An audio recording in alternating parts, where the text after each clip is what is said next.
नोंथांजों फिन आरोबाव दिनै गोबां रायजो राजाफोरा बिजेपिआव जयेन जाफैबावदों। बबे ओनसोलनिफ्राय आरो बबे पार्टिनिफ्राय साबेसेया जयेन? दिनै टटेल 45 जन 45 बिथांमोना दावलिगुरि गामिनि दावलिगुरि गामि माने दावलिगुरि प्राइमारिनि सिङाव थानाय जिखुनु जाया बिसोरो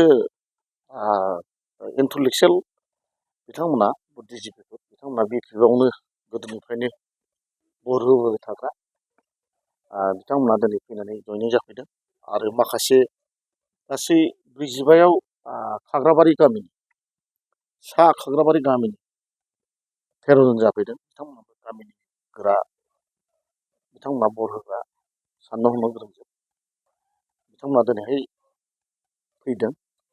गासिबो फैजोबाखैबो दिनै एफा एफा फैगासिनो दं।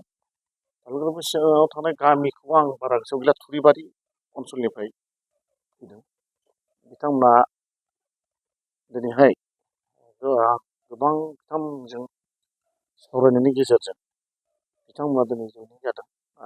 दानिल' नङा, आङो 6-7 दिननिफ्रायनो बिथांमोनजों रायज्लायबाय थाखादों। नोंथांमोननि सिगाङावबो बुंखादों आं कन्टेक्टआव दंबाय थायो गोबां मानसिया होननानै। टाइम मोननायखाय आं सिगाङाव लानो हायाखैमोन। आं सानदोंमोन खेबसेनो गिदिर लानो, नाथाय समा मिलायलायैखाय दिनैहाय बिथांमोनखौ लेंहरग्रोनानै लानाय जाबाय। बिथांमोना फुरा आंनि जानानै ओंखारसिगोन होननानै खोथा होलांबाय।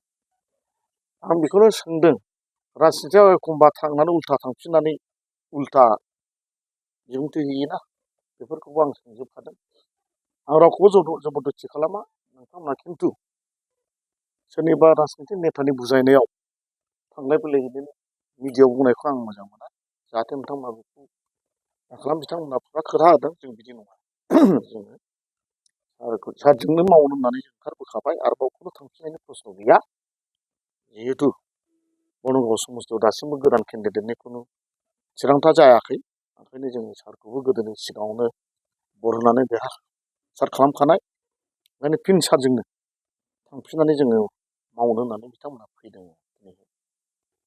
आं मिजिंथिदों दा मोनफ्रोमबो पार्टियानो बर्नगाव समस्ति हिसाबै बोलायनाया सोलिबाय थादों, मानसि बुथुमलायनाया सोलिबाय थादों।